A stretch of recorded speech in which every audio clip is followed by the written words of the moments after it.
Sorocaba News. Aqui o repórter é você.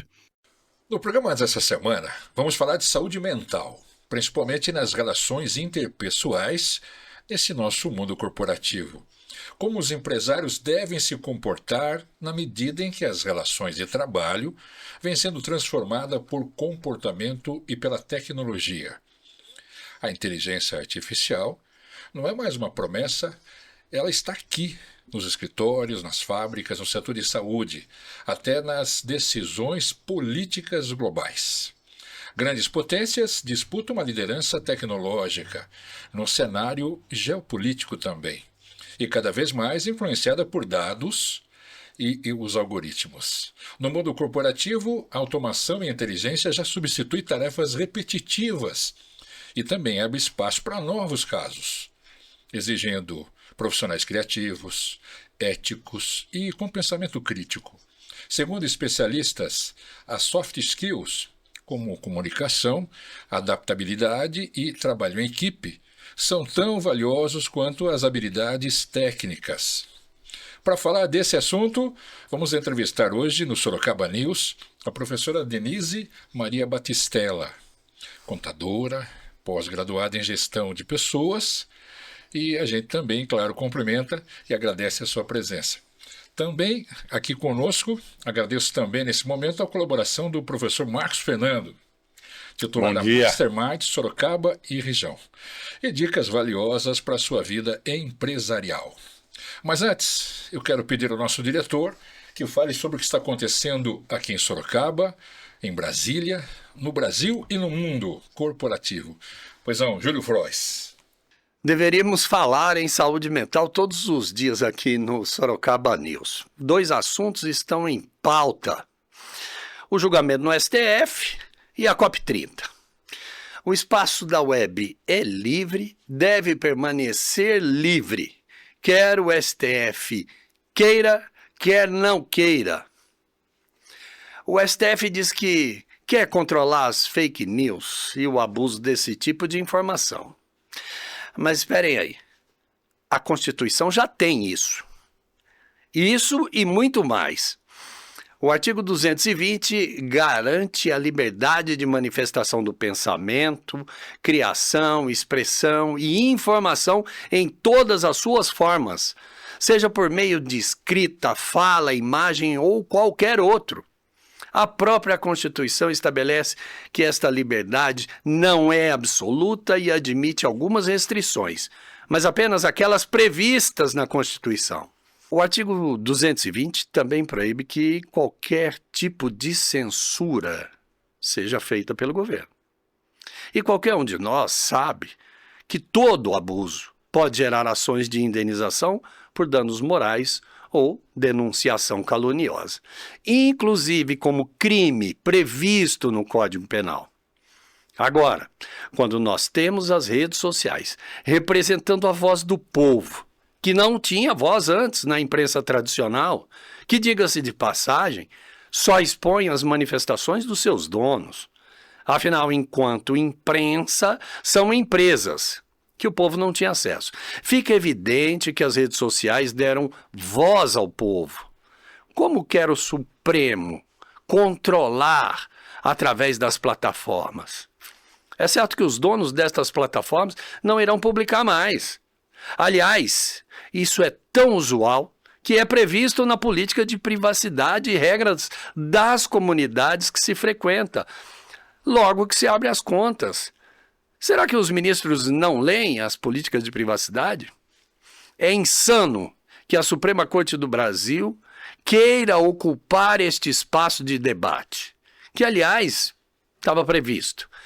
Mas essa história de pedir ajuda à China para controlar redes sociais, para enviar um especialista, um cara que vem de um país de partido único, para controlar os conteúdos? Não, essa conversa não rola. Isso é fake news. Não é nada disso. Nós temos o controle suficiente, as plataformas já têm esse controle. Se tem algum cientista de dados, especialista em redes sociais da China vindo para cá, é para contribuir com a instalação da tecnoautoridade que se está a formar nos bastidores. O sistema precisa de tecnologia para se manter. Satélites que cobrem o planeta inteiro, comunicação total, mídia exclusiva para os ideais do governo global. É o controle geral de cada passo e de cada pensamento seu, cidadão. Muito bem, a nossa missão aqui no Sorocaba News é trazer informações verdadeiras e úteis para você e sua empresa. Por isso está aqui a Denise, que é proprietária da DP Batistella, empresa terceirizada em folha de pagamento e gestão de pessoas. Denise foi presidente da Associação dos Profissionais de Recursos Humanos aqui em Sorocaba até 2023, né? E hoje ela é conselheira da APRH. Entre 2018 e 2022. Ela esteve na gestão administrativa da Associação Comercial de Sorocaba e também presidiu a equipe de empresários do BNI Ipanema. Denise, Bom dia. a saúde das empresas está ligada à saúde dos colaboradores, não é isso? Sim, sem dúvida. Eu sempre dou um exemplo e é muito rico e vocês vão perceber até para quem está nos assistindo. Quando a empresa ela tem um sócio ou os líderes são calmos, você percebe que os outros trabalhadores também são. Vocês não percebem isso? Às vezes tem um empresário mais enérgico, mas que cobra muito. Então, normalmente, os empregados também vão sendo igual ao proprietário, igual os líderes, né? Então, isso funciona assim. Então, a saúde dos trabalhadores, ou como os trabalhadores se manifestam ou no trabalho, é muito da cúpula da empresa. Como que o gestor se posiciona, como que o dono da empresa se posiciona. Então, é importante, como a gente está comentando e falando, né, das relações interpessoais, da NR1, que é a saúde psicossocial do trabalhador, é importante a gente analisar os líderes, né, a cúpula da empresa para verificar como está sendo essa situação, não é verdade? Marcos, você é um formador de líderes. Como é que anda a saúde mental da liderança num país como o Brasil? Júlio, obrigado pela pergunta. Bom dia a todos, aos nossos internautas, o pessoal que segue o Sorocaba News. Denise, gostei muito do que você falou, porque a gente costuma falar dentro de sala de treinamento, Júlio, que a equipe é espelho do líder. O modelo que se coloca de liderança na empresa, o comportamento do líder, vai refletir e impactar diretamente no comportamento das pessoas. Sim. Então, fato. E isso a gente já observa dentro de casa. Pai e mãe decidem como é que vai ser a educação dos filhos, e a maneira do pai e da mãe se comportarem vai impactar diretamente na maneira dos filhos se comportarem. Sim. Então eu costumo dizer que líder histérico, equipe histérica, líder equilibrado, equipe equilibrada. Agora, Denise, nós tocamos aqui numa questão central, que é a educação que vem de dentro de casa. Por que eu digo isso? Porque em casa a gente já aprende a competir. A gente aprende a competir com os irmãos, depois vai para a escola, compete na escola. As crianças disputam a atenção do pai e da mãe, às vezes entre elas competindo. Sim. É natural que isso aconteça. Na brincadeira da rua, do bairro, a gente aprende a competir, no futebol, nas brincadeiras com bola, enfim. É da natureza do ser humano competir. Ora, isso se reflete dentro do ambiente de trabalho também. Um ambiente excessivamente competitivo, ou um ambiente sem nenhum tipo de competitividade. Como é que isso impacta na saúde mental do colaborador? Eu acredito que a competitividade, ela é saudável, certo? Porém, nós precisamos saber perder, né? Ou saber equilibrar essa situação. Então, quando você está na empresa, que, né, você ministra vários cursos e eu fiz vários deles, né, e agradeço por isso, porque houve realmente mudança na empresa em relação aos treinamentos. Penso que a empresa também é uma família. né? Porque você fica dentro da empresa, às vezes 6 horas, às vezes 7, às vezes 8 horas. E se você não sabe lidar ali com as pessoas, né? É complicado. E a competitividade, ela existe, ela é saudável. Eu acredito que isso que nos move como ser humano. Porém, nós temos que ter um equilíbrio nessa competitividade, saber os nossos limites e saber dizer não, né? Por isso que quando eu trago para a empresa, e falando também, voltando um pouquinho à NR1, que é assim, muito o tema atual, o empregado tenha delimitado o que ele tem que fazer.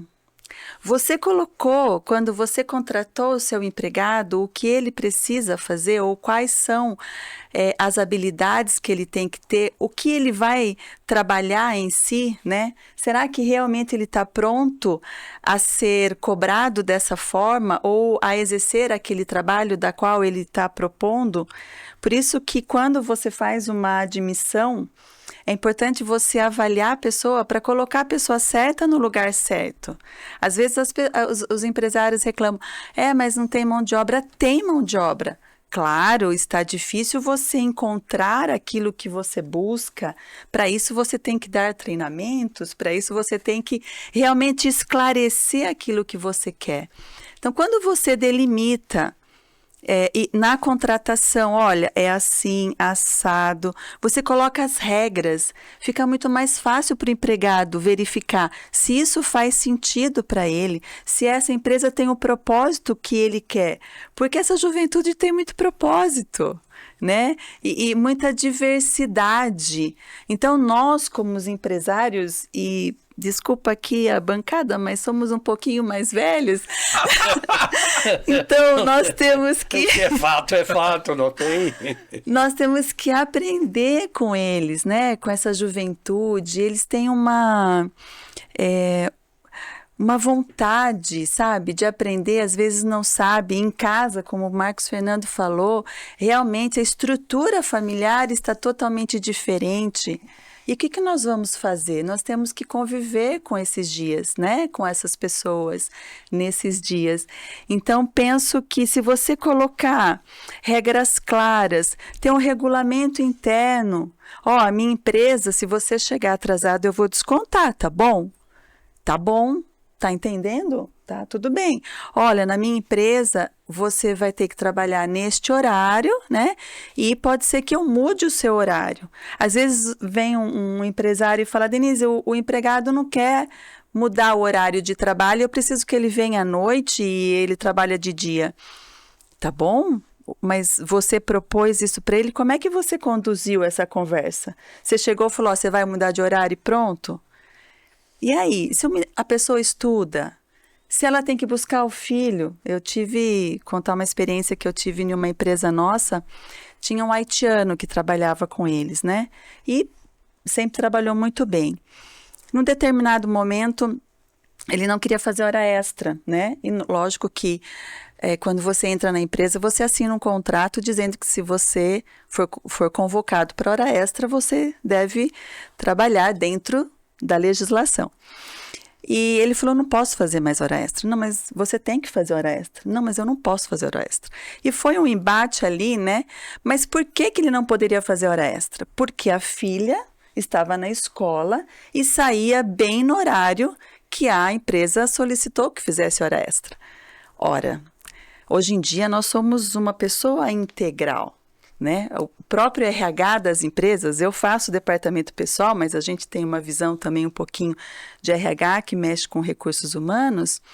Nós somos integral, não é possível que eu estou lá fazendo hora extra trabalhando e eu vou deixar meu filho na rua, ou quem é que vai buscar se a pessoa não tem ninguém? Então nós temos que ter uma outra visão, né? Eu não sei se eu posso continuar a falar um outro exemplo. Por favor, gentileza. Tem outro exemplo que eu acho muito interessante. Só para finalizar o exemplo anterior, ele foi e buscou uma rescisão indireta. Então, entre aspas, ele mandou a empresa embora, né? E aí? Então, em um outro exemplo também, tive uma outra empresa que falou assim, Denise, a gente está olhando esse lado de melhorar a qualidade de vida, de ter cumprindo até a legislação NR1, e eu coloquei um personal para fazer ginástica para toda a empresa no final do expediente. Nessa empresa ele tinha um expediente só, então seria 5h30, 6 horas da tarde, e ele disponibilizou tanto o local da empresa como um personal ali para fazer uma atividade física. Só ficou uma pessoa, a gente quer dar as coisas para o empregado não sabe receber. Eu falei, entendi. Você questionou um pouquinho, você foi perceber o porquê que as pessoas não fizeram a ginástica ou não quiseram esse benefício? Não foi, mas eu não vou, não sei o que. Eu falei, então, a pessoa sai umas 5h30, 6 horas do trabalho, será que ela tem mãe para cuidar? Será que ela tem filho para buscar? Será que ela tem igreja para ir? Qual é a rotina das pessoas, né? Então, fica aí uma dica, né? Quando você vai instituir um benefício, quando você vai colocar, consulte um pouquinho os seus empregados. Nada mais de você fazer uma gestão compartilhada nessa situação, né? Para que você possa descobrir que de fato você pode fazer. Para você cumprir a NR. E aí você fazê-lo com maestria, né? Deixando tudo claro, porque a NR você tem que deixar documentado os benefícios que você faz.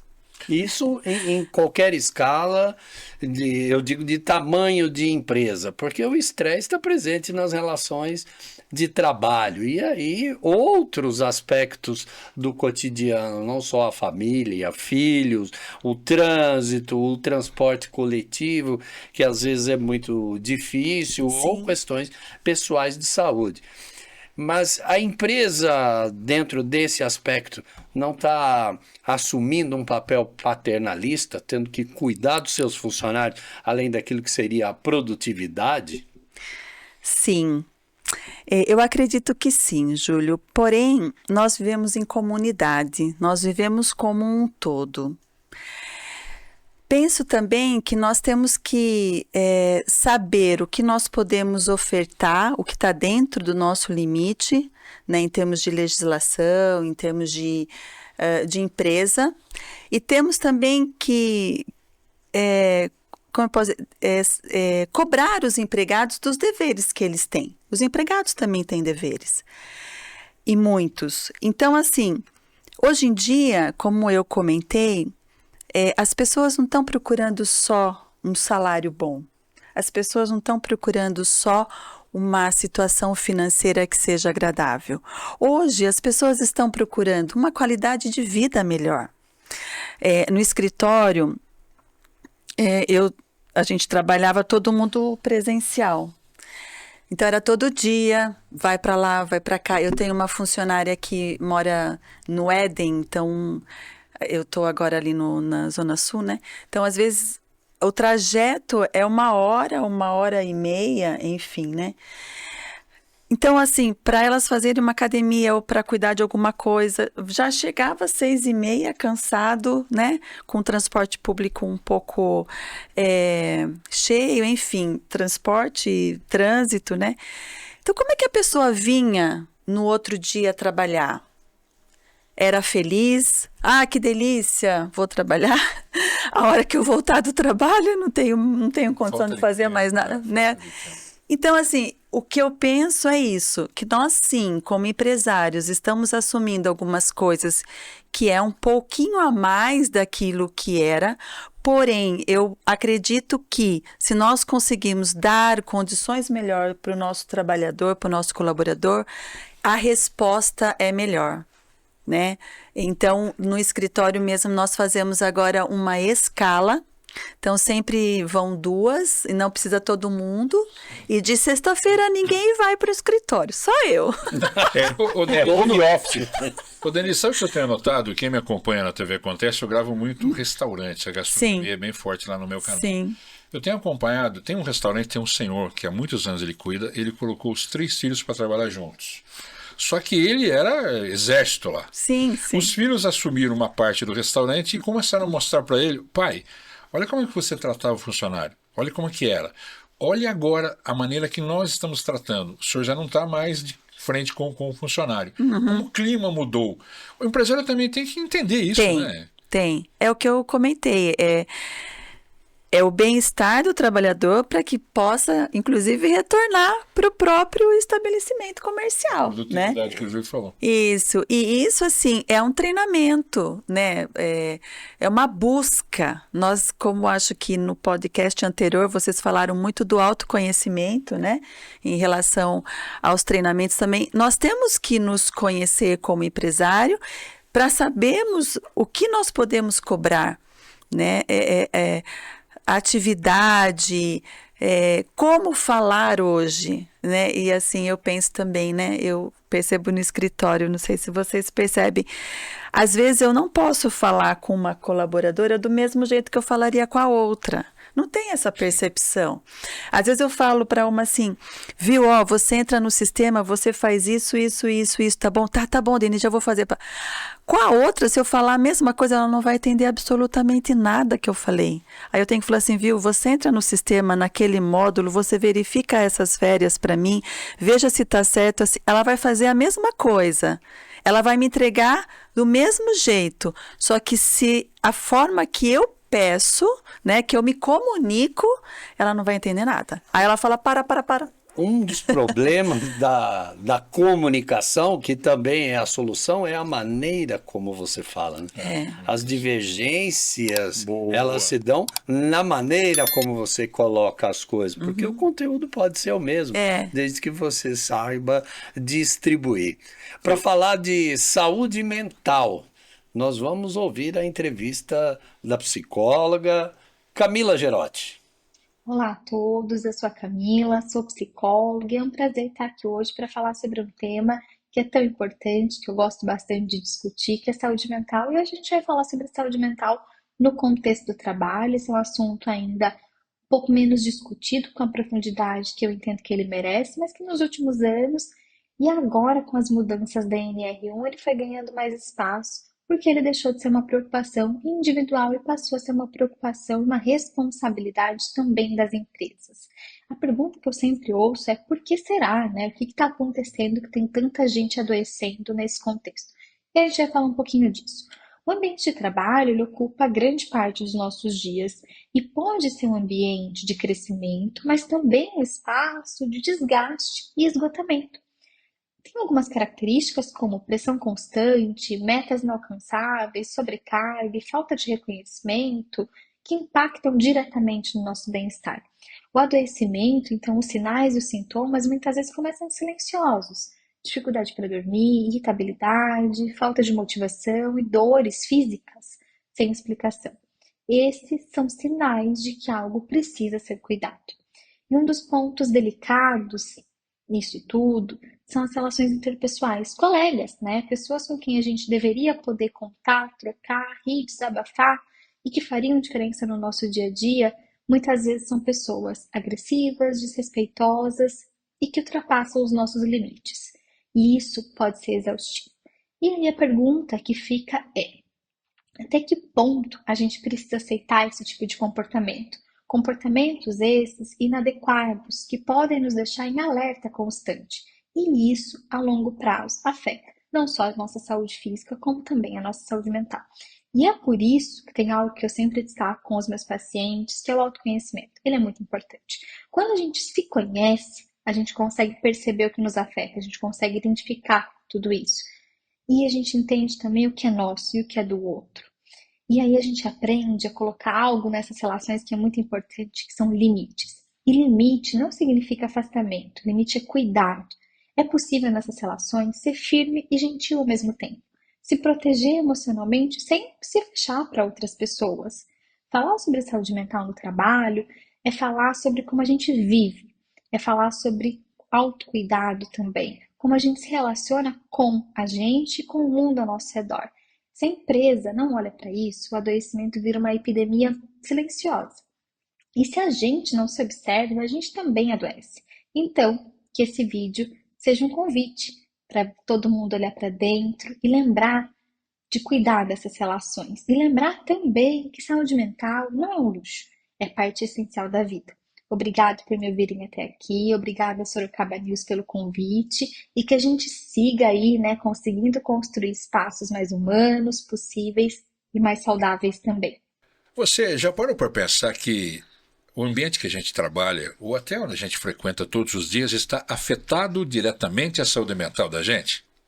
A gente tem que pensar muito na produtividade. Mas hoje, esse papo que estamos tendo aqui no Sorocaba News sobre o espaço saudável, não estou falando de planta e meio ambiente, mas o que respeita o ser humano como um todo. Saúde individual, impacto de riscos, ciclos sociais, como o assédio, sobrecarga e falta de reconhecimento.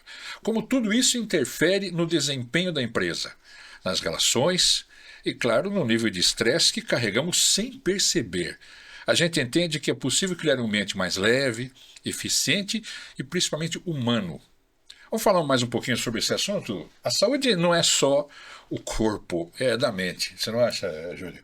Eu acho, e passa a bola para o nosso mastermind, o professor Marcos Fernando. Obrigado, Jarbas, Júlio. E, Denise, você falou sobre as suas colaboradoras.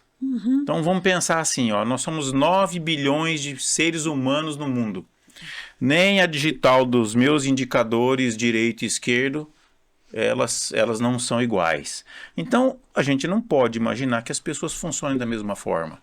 Então, para você que é empresário, que está nos acompanhando e tem um time, você precisa conhecer todas as pessoas que você lidera e entender que se na tua casa você tem 2 filhos que foram criados embaixo do mesmo teto, com a mesma cultura, mesmo pai e mesma mãe, e eles não obedecem o comando da mesma maneira, não seguem o comando da mesma maneira, por que será que os colaboradores vão seguir? Eu toda hora pego o exemplo da liderança em casa, porque não muda. A liderança em casa ela se repete na empresa e é assim que funciona na sociedade. Como a Denise falou, somos uma grande família. E aí, dentro disso que o Jarbas trouxe, adorei a sua fala, Jarbas, porque o que é que os filhos fizeram diferente do que o pai fazia? Os filhos foram entender que as pessoas são diferentes, que elas funcionam diferente. E a comunicação com cada um deles vai partir não daquilo que eu quero dizer, mas daquilo que eu quero que a pessoa entenda. Então, para que a pessoa entenda o que eu preciso que ela entenda, como eu tenho que me expressar, como é que essa pessoa funciona, quem ela é de verdade. Alguns só com gestos, inclusive, né? Não fala nada. ele gestos. entende. Porque a comunicação não verbal, ela é mais do que 50% da mensagem. E aí, dentro dessa estrutura, entender que a pessoa é um ecossistema. A Denise, quando chega aqui, não é a Denise. A Denise tem uma história, tem uma família, tem um núcleo de convivência, tem um modelo mental, tem crenças, ideias, pensamentos que ela tem a respeito das coisas, e ela vai funcionar com esse ecossistema respeitado. Então, se eu quero que a produtividade dela no ambiente seja a maior possível, e aí fica a dica, se você não tem métodos, processos, indicadores de performance para cada um dos postos de trabalho na tua empresa, você pode me chamar para conversar, a gente pode falar sobre isso, e aí, eu preciso que ela atinja esses indicadores, eu preciso cuidar dela muito melhor do que eu cuido dos equipamentos cujo botão ela aperta. Sim. Eu trato a máquina como tudo que eu tenho de melhor e o ser humano eu desprezo. Como é que minha empresa vai funcionar?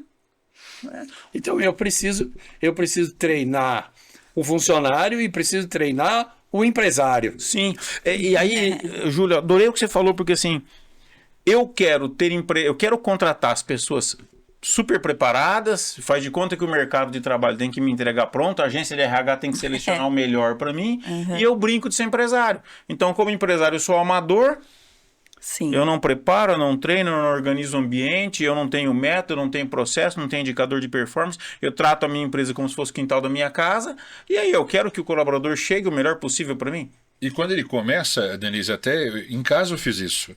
Eu, minhas 2 filhas, minha esposa e a sogra moravam juntos. Sei. Eu expliquei para as 2 meninas que, papai é o cara do RH.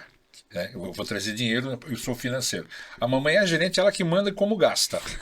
E vocês vão observar como, né, a hierarquia. Só que a avó é que dá palpite, que é o chefe, que É o processo. Entendeu? Elas começaram a entender isso. Quando a primeira, a Carol, começou a trabalhar no escritório de advocacia, ela falou: pai, você tinha razão. Tem uma sogra lá dentro, tem uma mãe e tem uma irmã também que dá palpite pra caramba.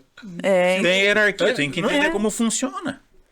E assim, eu penso não que você não cobra, né? Porque todo treinamento, todo gestor, ele tem que cobrar de uma certa forma, mas o empregado tem que dar o resultado. Existe a empresa que tem ela busca o lucro, né? Então a lucratividade é da empresa, o risco é da empresa, né? O empregado não tem risco empresarial, o dono da empresa sim. Então nós temos que dar o resultado. Porém, se você definir as metas, como o Marcos Fernando falou, se você exercer ali o seu papel de empresário, né, e saber lidar com as funções, isso é ótimo. E colocar descrito, né, fazer um regulamento interno, como eu coloquei, como você quer, o que você vai fazer, isso é extremamente importante, organizar a sua empresa. Os combinados, né, Denise? Combinado. Até para você entender e saber cobrar na hora correta e lógico, essa pressão e tudo mais que é parte, né, da empresa como obtenção do lucro, ela tem que ser sim dosada, né, conforme a NR1. E todos os treinamentos que vocês fazem, todos os benefícios, tudo vocês têm que deixar documentado no papel e revisitá-lo a cada 2 anos. Né? Então, assim, a ANR, ela manda isso, né? Então, você tem que fazer toda a avaliação do risco que você tem dentro da empresa, né? Todos os riscos, né? Assim, riscos ergonômicos, de como você sentar, você tem que dar a condição para o empregado para que ele possa realmente... Postura. Exatamente, possa desenvolver o seu trabalho com qualidade, né? Como é que ele pega uma carga, como é que ele puxa um pallet, enfim. Então, esse olhar interno o empresário vai ter que ter agora, né? Junto com o Departamento de Segurança e Medicina, para aquelas empresas menores, que é a grande maioria, né? A gente tem várias grandes empresas, mas o que move muito são as pequenas empresas, elas vão ter que ter também essa análise. O empregado tem que ter? Tem que ter. Então, com um empregado, você tem que buscar um profissional para que ele possa avaliar o seu risco e verificar se tem algum problema, se não tem, o que você pode fazer para diminuir o risco. Usar um EPI ou um EPC, que é um coletivo. Denise, mas eu penso assim, se a gente ampliar um pouco essa visão da NR, a gente só vai entender que eu tenho lá uma injetora de plástico na minha empresa, eu preciso fazer manutenção, eu preciso trocar as peças, eu preciso cuidar da máquina. E eu não vou cuidar da pessoa que está ali apertando o botão. Então, eu preciso pensar que essa pessoa ela tem que ter um ambiente de convivência saudável, tem que ter postura para trabalhar, porque se ela se machucar, ela também vai parar de trabalhar. E aí eu vou dizer, a pessoa não é produtiva. A pessoa não é produtiva, mas eu preciso cuidar para que ela seja. Sim. É um olhar humano sobre o ser humano que está ali se dedicando, entendendo que ele faz parte de um conjunto de peças, um conjunto de pessoas, um conjunto de situações que precisam funcionar da melhor maneira para que a empresa seja lucrativa. A palavra lucro é uma das palavras mais bonitas que eu já vi. Por que a palavra lucro é bonita? Porque o empresário precisa se orgulhar de ter lucro. Sim. Porque é com o lucro que ele faz toda a engrenagem rodar bonitinho, direitinho. Exatamente. E é até esse lucro que vai colocar dentro da empresa o dinheiro necessário para que as políticas possam ser implantadas. Exatamente. E às vezes por uma atitude, está muito em moda o assédio. Dia desse eu visitei uma empresa, aí eu fui conversar com o dono, ele chamou uma funcionária. Ué, por quê? Não, desde que eu levei alguns processos de assédio, não assédio sexual, moral, eu tenho que ter sempre alguém junto comigo na conversa com o funcionário. Virou muito moda isso, as pessoas se preocuparem com isso. Não tem como provar o que falou, mas teve uma testemunha. Sim, Mas penso, Jabas, que isso é a maneira de como você conduz na sua empresa, sabe? Você tem que olhar tudo, você tem que verificar o que está acontecendo. Às vezes, não é intuito, mas aconteceu comigo um dia, né? Eu fiquei extremamente chateada. Eu fui falar com uma menina e falei um pouco ríspido demais, né?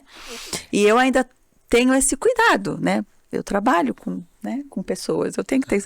Mas mesmo assim eu achei que foi meio ríspido. Eu não percebi no momento, mas ela percebeu, né? Ela estava num momento delicado.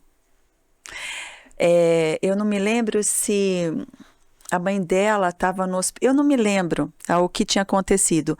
Mas quando eu transmiti aquilo que eu quis, Marcos Fernando, eu transmiti de uma forma onde ela estava tão sensibilizada que ela sentiu muito, sabe?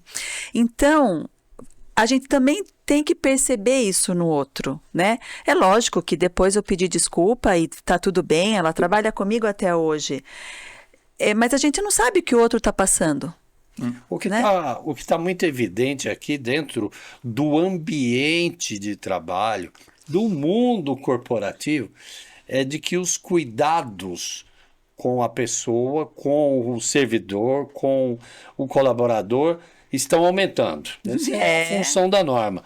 E os cuidados com o empresário? O cara dedica a vida inteira pelo negócio, né? Mas enquanto o negócio está dependendo dele, ele está preso ali. Sim. Né? Isso a gente está colocando numa escala de empresa até porte médio. Nas corporações, né? Nas organizações maiores, vamos falar das multinacionais, das empresas grandes. Como é que isso vai funcionar? Chega um momento em que a empresa cuida do funcionário. E a liderança? Né? Ela precisa ir lá para mastermind, ela precisa ir para a praia, ela precisa saltar de paraquedas, ela precisa fazer alguma coisa para sobreviver, porque a pressão por entregar o resultado, o lucro, não deixar a empresa quebrar, num país em que ser empresário virou uma aventura, né? Precisa lembrar que o líder tem que ter saúde mental. Boa! Eu penso que Marcos Fernando depois pode complementar pela Vamos experiência. fazer um bate-bola aqui. Mas eu penso assim, existem vários tipos de pessoas, né? Tem pessoas que são à prova de desafios e adoram os desafios, né? Haja visto aqui na mesa tem vários. A vida é um desafio, né? Então, mas Mas a empresa eu acho que é um desafio maior. E eu acredito que aquilo que você escolheu para você tem que ser bem pensado naquilo que você vai desenvolver. Se você tem uma empresa, realmente não dá para brincar de ser empresário hoje em dia. Eu sempre falo isso. Antigamente até você conseguia algumas coisas, mas hoje não dá para brincar de ser empresário, porque tem tantas situações adversas que você realmente tem que se conhecer, tem que fazer treinamento, tem que ter uma válvula de escape, né? Tem que ter uma família que te suporte por trás, para você poder conseguir. Uma equipe confiável. Uma equipe, exatamente, né? Então, eu penso assim, nessa situação. Então, pessoas que foram feitas para a liderança, para ser empresário, para buscar o lucro, para aceitar desafio. Outras pessoas não têm esse perfil, que vão trabalhar conosco, que vão desenvolver conosco, e isso é o grande desafio. No escritório, uma época, há um tempo atrás também, eu tinha pensei, né? A gente sempre pensa na sucessão, né? Porque eu tenho empresa há um tempo atrás, há um tempo bem grande, e a gente sempre pensa na sucessão. E eu ofereci isso, né, para uma pessoa que estava no escritório. Falei, olha, você não quer ser minha sócia, não sei o quê? Ela pensou, falou, me dá uns dias, falou, dou. Pensou, falou, não quero não, Denise.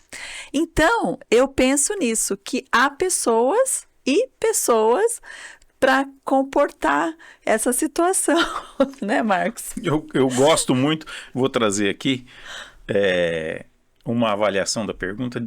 de acordo com a pirâmide de Maslow, né? Pensar em Abraham Maslow, a teoria das motivações humanas, do meio da pirâmide para cima, eu preciso de afeto, amizades, relacionamentos sociais. Depois, no quarto nível, eu preciso de reconhecimento e validação externa. E no quinto nível, que é o topo da pirâmide, eu preciso de autorreconhecimento, autorrealização. Preciso olhar para mim e me reconhecer como um ser humano realizado.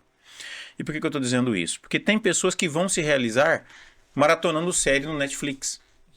E tá tudo bem, eu respeito, eu entendo. Só que o lugar delas não é assinando pelo CNPJ. Porque se a autorrealização, para mim, tem um significado, deixar um legado, criar uma empresa, mudar a sociedade, resolver um problema da sociedade com aquilo que eu sei entregar, e eu vou colocar pessoas embaixo do meu guarda-chuva para caminhar comigo nessa construção, eu preciso ter um nível de resistência emocional para suportar pressão, eu preciso ter um perfil mais competitivo, e se eu não tenho, eu vou ter que desenvolver, e eu vou ter que entender que na hora que eu tiver no jogo, talvez vão acertar minha canela, vou tomar cotovelada. Nesse jogo da vida, as coisas não vão ser fáceis para quem se expõe para assinar por um CNPJ, seja ele contratado para fazer isso, um CEO, ou seja ele o dono do CNPJ. A disputa vai fazer sangrar de vez em quando. Só que o benefício é maior. Por quê? Porque a gente olha para trás e diz, olha, qual o legado que eu construí? Né? E aí eu volto naquela palavrinha tão bonita que eu falei agora há pouco, que é lucro. Eu preciso ter, para assumir esse risco, o benefício do lucro. Porque aí eu vou poder tirar férias com a família, aí eu vou poder pagar um bom psicólogo, aí eu vou para a academia de vez em quando para poder fazer minha atividade física. Eu tenho um nível de energia, adrenalina e um nível de pressão que eu coloco sobre mim mesmo por resultado, que se eu não for para a esteira 3, 4 vezes por semana, correr ali 45 minutos, 1 hora, eu dou choque na tomada, põe o dedo na tomada e faço dar curto-circuito. Ele sim, ia ser problema para nós. Porque eu preciso... Ele é muito estressado. Eu preciso canalizar esse meu estresse para não colocar isso nas pessoas que trabalham comigo. E aí, óbvio que eu treino a minha mente para isso. Então, para eu poder dar um feedback, eu me preparo antes. Porque se eu for dar o feedback no impulso, pode ser que eu machuque alguém. Então, óbvio que eu tenho que canalizar a minha energia. E o empresário precisa ter canais para fazer isso, Júlio, para ele poder suportar a pressão com saúde mental. Porque senão, com 50 anos, você tem um camarada deitadinho no caixão de madeira. Eu quero fazer aqui uma distinção entre os aspectos do mundo corporativo e do mundo do poder público. Porque aqui a gente é obrigado a entregar o resultado. E o que nós estamos assistindo no Brasil é um descontrole, por exemplo, daquilo que não gera lucro, aliás, prejuízo. Né?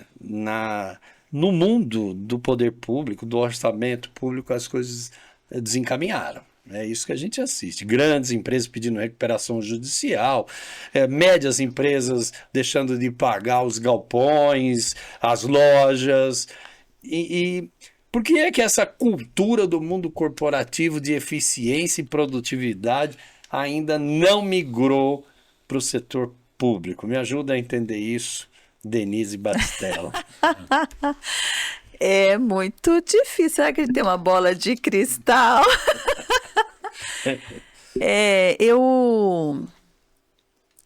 Até um tempo atrás eu pensava, sabe, acho que eu vou me candidatar a vereadora, porque não é possível que as pessoas não percebam ou não entendam, né, esse poder público. E penso também assim que é muito difícil você trazer hoje o que tem na tua empresa, né, porque todo mundo é honesto. Me parece que quando entra em uma política, entra no poder público, parece que as coisas desandam, né? No entanto, eu estou muito descrente hoje em dia com a classe política. Não vou falar todos, que eu não posso generalizar, mas com muitos. Então, é difícil essa resposta, Júlio. Eu não teria uma resposta para você de bate-pronto. Como é que a gente poderia migrar, né, essa administração privada na pública? Penso que temos grandes pessoas, eu acredito muito nas pessoas, eu acredito que temos pessoas muito boas. Precisamos achá-las no sentido de conduzi-la ao poder público. Eu vou dar uma dica nesse setor por causa da experiência vivida na área de treinamento do serviço público. Você tem uma história que federal. É interessante. Quando você fala que o empresário precisa conhecer o seu servidor, o seu empregado, o seu colaborador, esse aspecto começa a inexistir no setor público, né? Primeiro porque as estruturas são completamente impessoais. E aí você não consegue, por exemplo, fazer um treinamento para que essa pessoa siga uma trilha de conhecimento. E esta dificuldade desorganiza aquilo que seria um organismo público, onde a reação do menor chega até o maior. Isso é uma complicação. E quando a gente fala em eficiência privada migrando para o setor público, acho aqui uma barreira tremenda, que é o corporativismo, o sindicalismo, as dificuldades, não de origem no lucro, porque é que o dinheiro, entre aspas, está assegurado, mas de aspecto mesmo corporativo. Eu defendo o meu grupo lá no sindicato ou na Justiça do Trabalho de maneira quase que irrefreável. O propósito é servir ao público, mas eu sirvo ao grupo. Então, eu acho muito difícil, e se isto permanece desta maneira, há uma afetação direta sobre as empresas. Estão aí as políticas públicas desconectadas, né, da realidade empresarial. Esta semana, inclusive, no Brasil, a maior exportadora de café do país pediu recuperação judicial pela questão dos juros, descolada inteiramente do mercado internacional e afetando o câmbio de exportação do agronegócio. Então, se eu não tenho uma regulação interna, eu tenho regimento interno, mas isso parece coisa de quartel. Eu não tenho regimento interno do servidor para que ele seja exigido a produção como é na empresa. Olha, você vai cuidar desta máquina, aqui você vai cuidar de gente. Você está a serviço do pagador contribuinte. Isso tem afetado tremendamente as relações sociais, porque o servidor já não é tão orgulhoso do trabalho que ele faz, dado o volume de críticas. Eu gostaria muito que houvesse o treinamento da Mastermind, da DP Batistella, para que os vereadores, os servidores públicos em gerais pudessem aprimorar o seu conhecimento e aplicá-lo de forma eficiente. Né? A gente não está aqui para consertar a prefeitura, a Câmara, mas para contribuir. E eu quero colocar à disposição o conhecimento da professora Denise, do Marcos Fernando, e especialmente também na área de comunicação social. Acho que poder... não está preparado com poder, que é o problema, né, Júlio? Você dá o poder para o esse é um aspecto, quer dizer, a pessoa pode chegar lá sem as mínimas habilidades, apenas por uma situação eu tenho que fazer uma pergunta, eventual. Preciso fazer uma pergunta. Se nós estamos fazendo um podcast ou isso aqui vai ser um fórum que duraria até domingo à noite? Eu gostaria que fosse. Por que eu digo isso? Tem uma teoria da Universidade de Stanford chamada Teoria das Janelas Quebradas. Conhece? Não. Por 6 meses, então. Eles fizeram um experimento com 2 carros exatamente iguais em 2 comunidades absolutamente diferentes. Uma comunidade de abandono no Bronx, em Nova York, e numa comunidade de Pale Alley. Penso que é assim que fala, desculpe. Pale Ale. Pale Ale. E aí eles colocaram o mesmo carro lá. E o carro, em uma semana no Bronx, foi completamente depredado. Na primeira noite quebraram um vidro, na segunda roubaram uma peça e foram depredando porque ninguém se posicionou. O carro parecia abandonado. Em uma semana o carro não tinha mais nada. Em Peoeil, o carro ficou paradinho no mesmo lugar. No primeiro dia nada, no segundo dia nada, no terceiro dia. Quando deu do sexto para o sétimo dia, o pesquisador foi lá e quebrou uma lanterna. Em uma semana na sequência, aconteceu a mesma coisa. E aí ele parou para avaliar os resultados da pesquisa. E o que foi que ele notou? Que no Bronx, como o carro já parecia abandonado, as pessoas começaram a depredar. Em Peoeil, até que ele parecesse depredado, ninguém depredou. Mas à medida que ele pareceu depredado, ele também foi. E o que significa isso? Que independentemente da classe social ou cultural, qual é a lição que ele tira? Independentemente da classe cultural ou social, quando algo parece abandonado, as pessoas deixam de cuidar. O comportamento da liderança, de novo, impacta no comportamento das pessoas que estão embaixo do guarda-chuva. Ou seja, a gente elege políticos que não estão preparados para administrar nem o próprio guarda-roupa. E aí a gente acha que essas pessoas, porque elas são populares, que elas podem administrar o orçamento de uma nação, de um estado, de uma cidade. E ele de um fala, bairro. já era assim, então deixa assim, né? E aí a gente põe assim, a nação na mão de uma pessoa. Eu vou evitar tecer comentários, mas e a gente quer que as pessoas que estão embaixo olhem para isso e digam assim, vai funcionar. E aí eu vou começar a respeitar a lei. Quem é que está formulando lei no nosso país hoje? É um deputado que foi eleito porque é especialista em leis ou porque ele é popular? Quem é que faz as leis da nossa cidade? São pessoas que são eleitas porque eram as mais populares do bairro ou porque elas são especialistas em formulação de leis? Então a gente parte desse princípio e entende que se nem quem faz obedece, por que quem recebe a lei goela abaixo muitas vezes vai obedecer? E aí a gente cria uma nação que está de acordo com o carro que foi abandonado. Teoria das janelas quebradas. Eu tenho uma colocação interessante também, Marcos, e para o Júlio. Nós temos o sentimento de pertencimento, né? E nós temos o sentimento também de você estar no local e pertencer àquele local, né? Pertencer.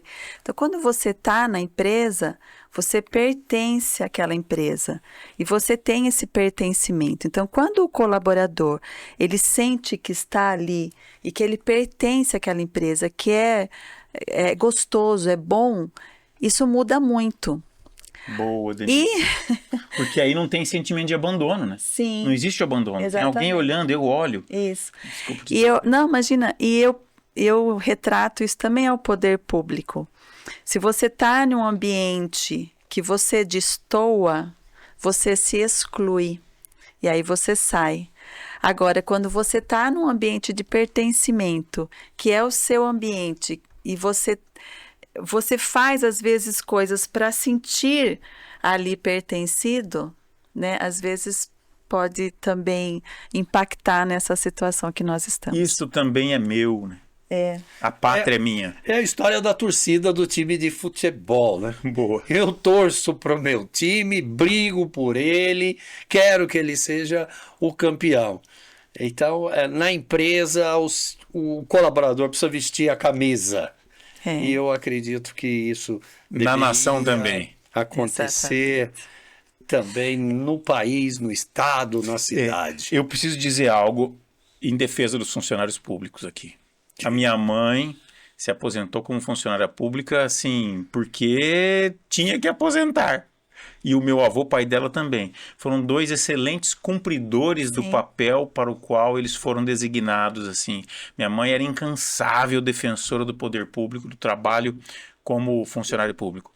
Mas, infelizmente, nem todo mundo funciona da mesma maneira. Autocrata. Porque minha mãe era uma autocrata. Era líder de si mesma. E independentemente de quem dava o comando, ela sabia o que ela tinha que fazer.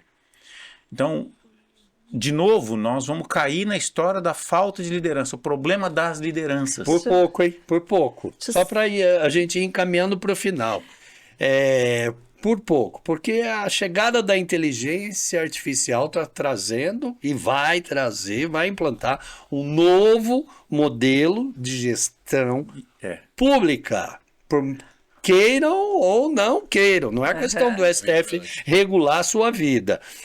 A tecnoautoridade. Nada vai escapar ao controle desse processo de tecnoautoridade. Fica a Preste dica aqui para atenção. assistir um filme chamado Elysium. Vamos assistir o filme. Só um professora. comentário, né? Eu jogo basquete, master, né? E gosto muito de jogos. E minha filha joga vôlei. E ontem eu estava assistindo o vôlei do Brasil. Me arrepiou, me arrepia quando todo mundo naquele ginásio cantam o hino nacional. Gente, olha, Marcos Sabe que às vezes eu Fernando, chego a chorar ouvindo? é lindo. E como que o Brasil não posso falar não. Ainda não deu certo. Gente, é impossível você pensar nisso. Antes de acabar, eu queria fazer uma colocação para a Denise, que eu observei o negócio da pandemia e teve o home office. Eu estou no home office desde 2008. Eu não aguentava muito corredor de TV e de rádio. Foca. Eu vim pro home office. Eu percebi que muitas dessas empresas, grandes empresas, aí, as multinacionais, levaram os funcionários para o home office. Ele percebeu que o ambiente de casa era pior que o do trabalho. Às vezes, sim. E ele voltou para o trabalho com uma energia renovada, né, para voltar a trabalhar. E isso também acontece nessas pesquisas que você faz lá? Sim, sim. Tem gente que não se adapta ao home office. Tem gente que não se adapta, que às vezes tem um encargo muito grande em casa e ele não consegue trabalhar. Então, isso nós, né, por exemplo, fazemos algumas perguntas, né, no meu caso, na minha empresa, para verificar, você quer ficar home office, você consegue ficar home office, né? Então, isso a gente vai delimitando. Mas é fato, sim. Às vezes as pessoas querem sair, né, de casa para o trabalho, e aí você vai conduzindo, né? Uma escala, ou se a pessoa fala, não, Denise, eu quero todo dia sair de casa e ir para o trabalho. Então, isso é importante também, mas acontece. Bom, acho que é isso, né, Júlio?